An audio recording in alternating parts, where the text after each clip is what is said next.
Quando Deus quer acender uma geração, Ele envia um homem com o coração em chamas.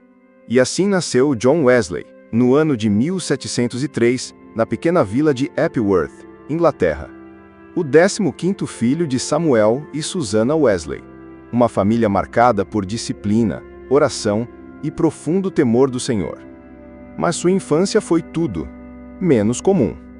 Aos 5 anos, sua casa pegou fogo no meio da noite.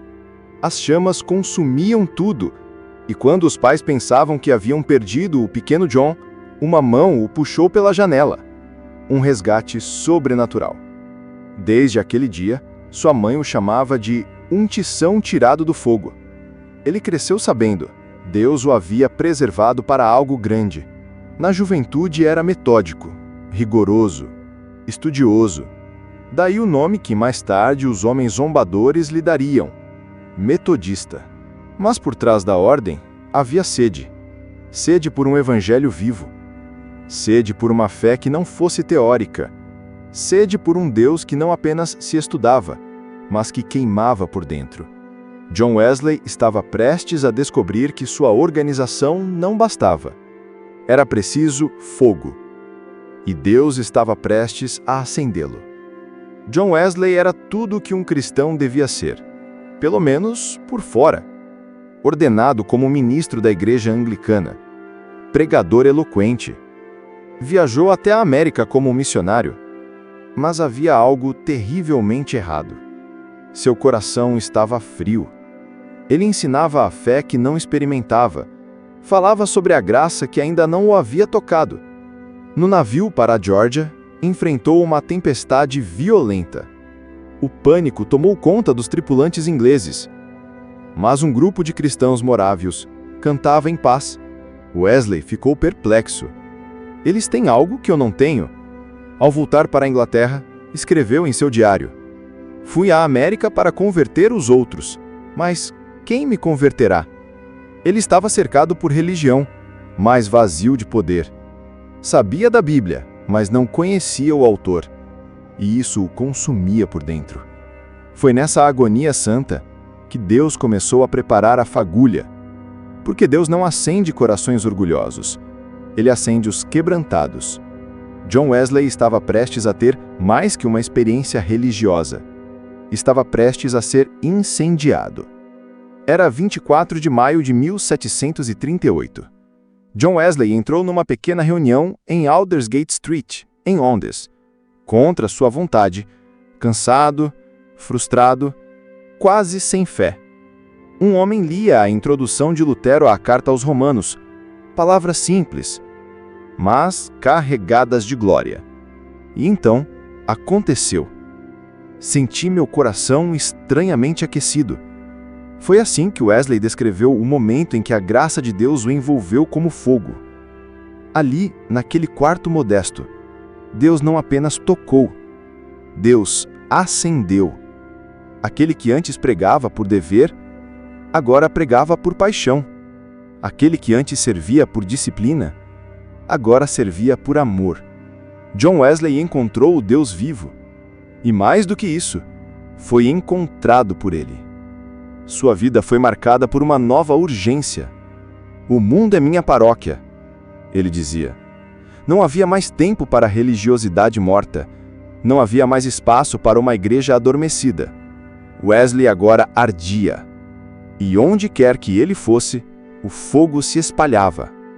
Quando o fogo de Deus incendeia um homem, nem os muros da igreja conseguem contê-lo. Após sua experiência em Aldersgate, Wesley tentou pregar nas igrejas anglicanas, mas sua mensagem era forte demais. Arrependimento, santidade, novo nascimento. Portas se fecharam. Convites cessaram.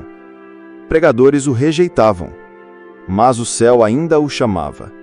Foi então que, num campo aberto, seu amigo George Whitefield o desafiou. Vá onde o povo está. E Wesley foi. Começou a pregar ao ar livre, nas minas de carvão, nas vilas esquecidas, nas estradas de terra. Suas palavras não vinham com pompa, mas com poder. Centenas, depois milhares, se reuniam nas praças e campos. Homens endurecidos caíam de joelhos. Mulheres choravam. O fogo estava se espalhando. A Inglaterra, que se afundava em frieza espiritual e decadência moral, começou a estremecer. E tudo isso não começou com estratégias humanas. Começou com um homem cujo coração queimava. John Wesley dizia: "Deem-me 100 homens que não temam nada senão o pecado, e não desejem nada senão a Deus, e abalaremos o inferno." O fogo aceso em Aldersgate agora ardia pelas estradas, nos campos, nas casas e logo nos continentes. Avivamento sem direção vira confusão. Mas John Wesley não era apenas um homem inflamado. Ele era um homem ordenado. Enquanto o fogo se espalhava, Wesley via a necessidade de preservar o mover, de proteger as chamas da indiferença e do extremismo. Assim, nasceu o que muitos zombavam como metodismo. Pequenos grupos se reuniam semanalmente, oravam, confessavam pecados, estudavam a palavra, jejuavam. Não havia templos luxuosos, havia santidade. Não havia corais afinados, havia lágrimas. Não havia status, havia fome por Deus. Wesley organizou sociedades, classes e bandas, estruturas simples, mas cheias de vida. Ele entendia: o mesmo fogo que aquece pode destruir se não houver cuidado. E então o movimento cresceu. Cresceu entre os pobres, cresceu entre os esquecidos da religião, porque onde há fome, Deus envia pão. E Wesley não era o pão, era apenas um padeiro fiel. O método dele não era o controle, era a vigilância, para que o que Deus começou não se perdesse. E o fogo, ao invés de apagar, se multiplicava. O fogo que Deus acende no coração não precisa de plateia nem de aplauso. Ele simplesmente queima. John Wesley era um homem em movimento. Cavalgava milhares de quilômetros por ano. Pregava de 3 a 5 vezes por dia. Dormia pouco. Jejuava com frequência. Sua agenda não era gerenciada por calendários, mas pela urgência da eternidade. Ele percorria aldeias, grandes cidades, zonas rurais, tudo em nome de Cristo. Enquanto muitos buscavam conforto, Wesley buscava almas. Enquanto muitos mediam o ministério por templos, ele media por transformação. Chegou a pregar mais de 40.000 sermões em vida. Viajou a cavalo mais de 400.000 quilômetros. Mas não era cansaço que se via nele, era zelo. Ele dizia: desperdiçar tempo é desperdiçar vida. Sua vida era organizada ao redor da cruz. Não gastava dinheiro com si próprio. Doava aos pobres. Investia em literatura. Enviava missionários. Tudo era sacrifício, mas nada lhe parecia pesado. E Wesley carregava esse fogo, com disciplina, com alegria, com paixão santa. Porque para ele viver era Cristo, e cada respiração uma pregação. Todo fogo verdadeiro atrai oposição. John Wesley sabia disso, e aceitou o preço. Por onde passava, multidões se convertiam, mas outras se enfureciam. Foi rejeitado por igrejas, expulso de púlpitos, ridicularizado pela imprensa. Pregou em meio a gritos, já foi coberto de lama, já teve pedras lançadas contra ele, mas nunca parou, nunca recuou, porque sua confiança não estava nos homens, estava no Deus que o incendiara. Ele dizia: eles podem trancar as portas das igrejas, mas não podem trancar o céu.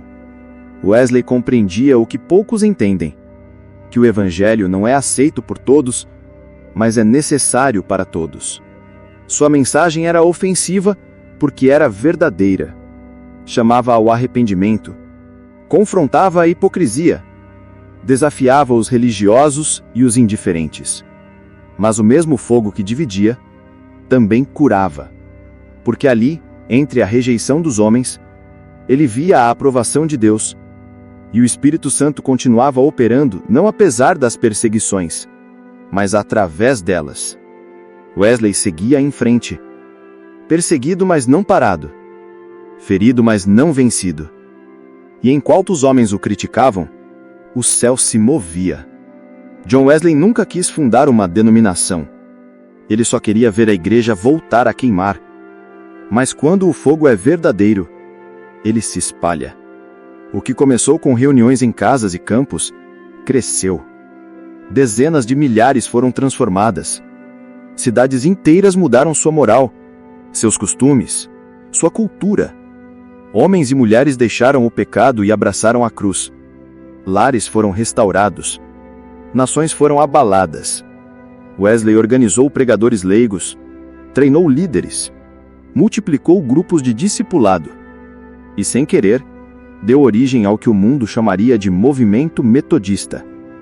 Mas Wesley sempre dizia: sou um cristão bíblico. O resto são rótulos. Seu foco nunca foi construir impérios, mas formar santos.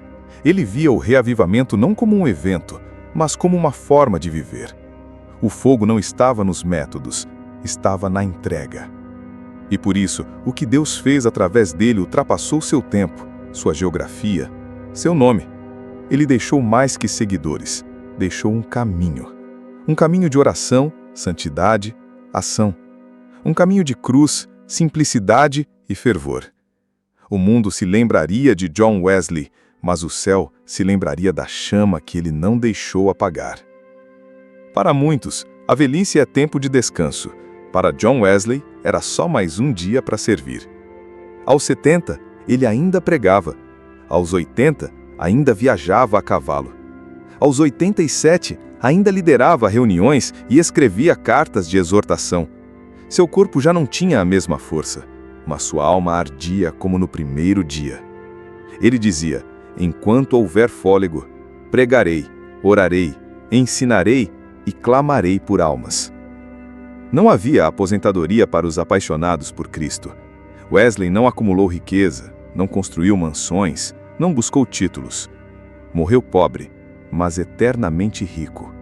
No dia 2 de março de 1791, em paz, partiu para a glória. Suas últimas palavras ecoaram como oração e testemunho. O melhor de tudo é: Deus está conosco. Não houve multidões no enterro, mas o céu se encheu. Porque ali, naquele leito simples, despediu-se um general da fé, um homem que não viveu por si, um homem que não se entregou ao conforto, um homem que queimou até o fim. O mundo perdeu um pregador, mas o céu recebeu um servo fiel. John Wesley se foi, mas o fogo que o consumiu ainda arde. Não ficou uma estátua, ficou um chamado. Um chamado para que novos corações se entreguem sem reservas. Porque o mundo ainda precisa de homens e mulheres que não negociam a cruz. Ainda há multidões perdidas, ainda há igrejas mornas, ainda há púlpitos vazios de glória, e ainda há um Deus que procura por corações dispostos a queimar. Corações que, como Wesley, digam: não quero viver uma fé fria, quero viver uma fé que transforma. O legado de Wesley não é apenas histórico, é profético. Ele provou que um homem cheio de Deus pode abalar um século. E agora, Deus pergunta: quem será o próximo? Quem irá cavar poços em oração? Quem irá jejuar, clamar, pregar com lágrimas? Quem irá deixar de lado os holofotes para buscar o altar? A geração de Wesley passou, mas a colheita ainda é grande. E o fogo de Deus ainda está disponível. Não para os populares, mas para os disponíveis. Para os que se ajoelham no secreto, para os que têm sede do eterno, para os que dizem: Senhor, acende em mim um coração em chamas. Que esse seja o seu clamor, e que Deus responda com fogo.